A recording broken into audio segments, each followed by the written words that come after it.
You fought in the Clone Wars? Yes. I was once a Jedi Knight, the same as your father.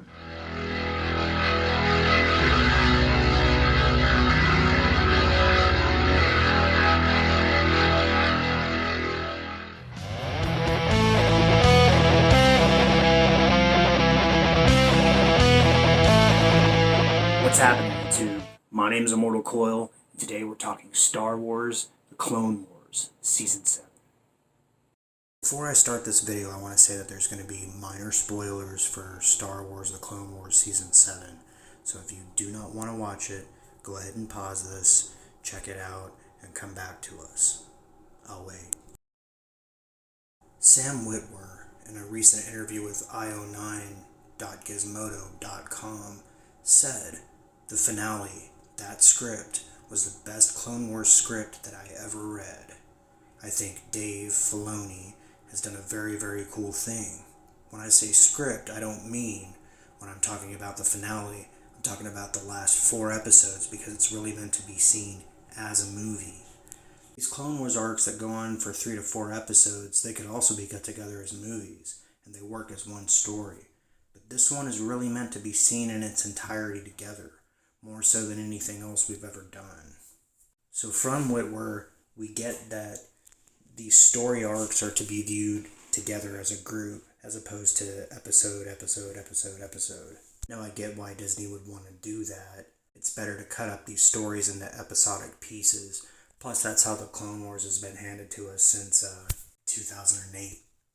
As such, I'm choosing to review Season 7 as complete story arcs, beginning with the Bad Batch episodes. The major Jedi in the story arc were Generals Obi-Wan Kenobi, who I owe my 2-finger pointy thing to, Mace Windu, and General Anakin Skywalker. The Jedi themselves don't largely come into play until the final episodes, but there are instances where they're shown to be military leaders who rely on their soldiers to get shit done. But for every legion of regular clone troopers, there have to be spec op teams, and that's exactly what the Bad Batch are. Now, the name itself comes from the fact that they were genetic mutations that changed them from the base model based on Jango Fett. We have Hunter, who, like his name suggests, is very good at just basic kill, and he is the leader of the group. We have Wrecker, who's this big, burly, dumb sack of shit, but he knows how to tear things apart.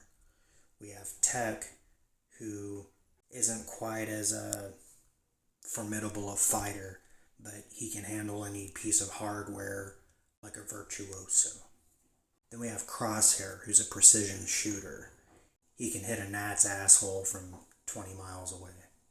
Now, the Jedi are standing off against the Trade Federation on a planet called Anaxis, and because they're machines, they use algorithms to try to guess what the movements of the enemy is going to be.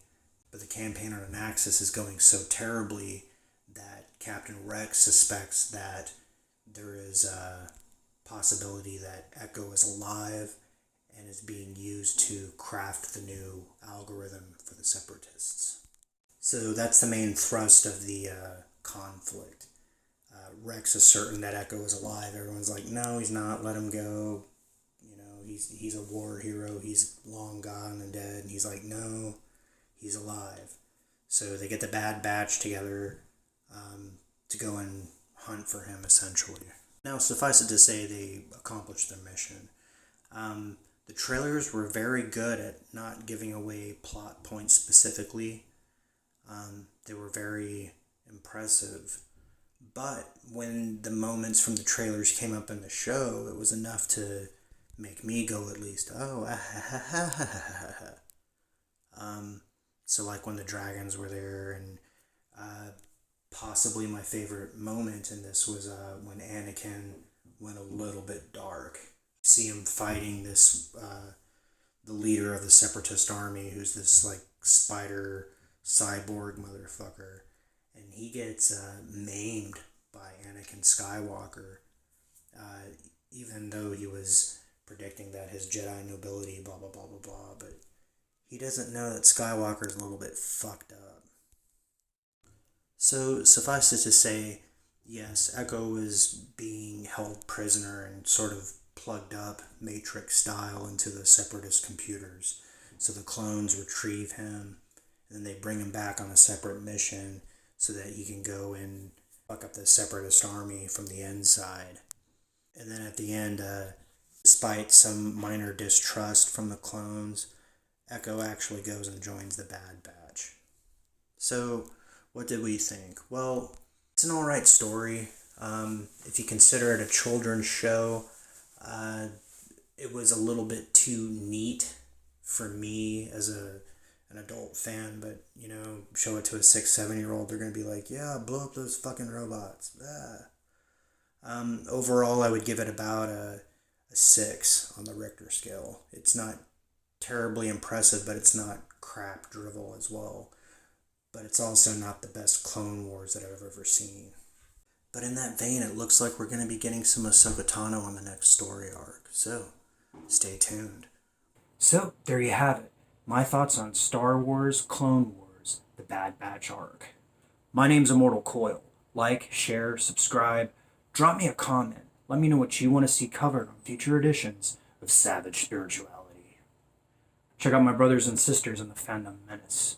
We're a group of channels dedicated to purity and storytelling and the preservation of our modern mythologies. Together, you and I can turn around the shit show that constitutes entertainment in 2020. And remember, destiny is who you are. The choices you make determines who that will be. But you will be there.